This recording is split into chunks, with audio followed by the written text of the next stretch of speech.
Hareketa Azadi û Hakpar be hevra siyasete xwe berdevam bike. Ji Partiyên Kurdistanî Hakpar û Tevgera Azadî biryar dan ku hêzên xwe dibin sîwana Hakparê de bikin yek. Ev partî û PKT demekî dirêj ji bo mafê gelê Kurd di nav tekoşînê de cî digirin.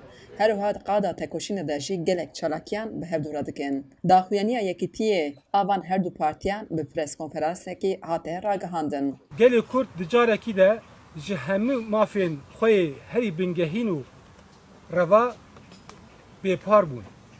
Bi asimilasyonekî giran bi komkujî û pêkaniyên qirkirinê rûbirû man. Helbet sedema bingehîna vê rewşî polîtîkayên dewletên mezinên emperyalîst bû ku tenê li gorî bercevendiyên xwe tevgeriyane. Hate gotin ev biryarê ji bo yekîtiya hêzên Kurd û welatparêz weka gavekî girîng dibînin. Perçeyê herî mezin Kurdistana Bakur 30 milyon Kurd bê azad, bê maf jiyan dike.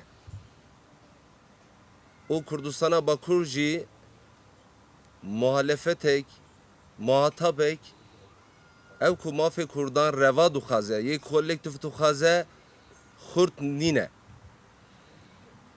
Erkek ser milê me dikeve ji ber ku ev millet jî vak milletên din azad bibe. Ev ya jî çi ye? Ev ya jî yekîtiya Kurdan e. Gelo sedemên yekirtinê çima di vê demê de me ji serokê her du partiyan pirsî û Düzgün Kaplan û Metin Pîranî wiha bersiv dan. Bi salan e kêmasiya milletê Kurd yekbûne. Ev girîngî, ev hevcedarî her tim ji aliyê rewşenbîr, ronakbîr, siyasetmedar, xelk ve tê gotin derengmayî ye. Xwezîka ji berê hemî partî, hemî rêxistin yekbana. Eger Kurd yek nebin mafê wan jî paşta dimîne. Konjonktür diçe. Gerekî Kurd acele ji daxil ev konjonktür bibin ji bo mafê Kurdan. Em û azadî hareketi, Hakpar û azadî hareketi salana bi hevra kar dike. Tu cudatiya wan tune. Yani ji Kurdistana Bakur da gelek partî, gelek cudatî lüks e ji bo Kurdan. Ev ku mafê Kurdan diparêzin, mafê Kurdan reva dibînin gerekî yekîtiya wan hebe. Me yekbûna her du partiyan ji kolanê Amedê pirsî û dexwaza yekîtiyê li pêş bû. Bence Ez dixwazim ku hemî partiyên Kurd bibin yek. Ji ber ku yekîtî hêzê dide, pêşketin tîne. Ez hêvî dikim ku ev biryar bi xêr û xweşî be ji bo hemî gelê Kurd.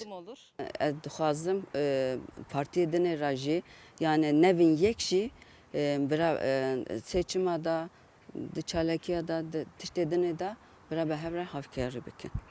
Ez vê dixwazim yani pir kêfxweş bû. Li Amedê gelek partî û PKT henek ku ji bo maf û çarenûsa gelê Kurd di qada siyasî de xebatan dikin. Her du partî jî hêvî dikin ku helwesta yekbûnê di nava hemî partiyan da ji bo berjevendiya gelê Kurd geştir bibe. Xecî Can Farqîn, Dengê Amerîka, Amed.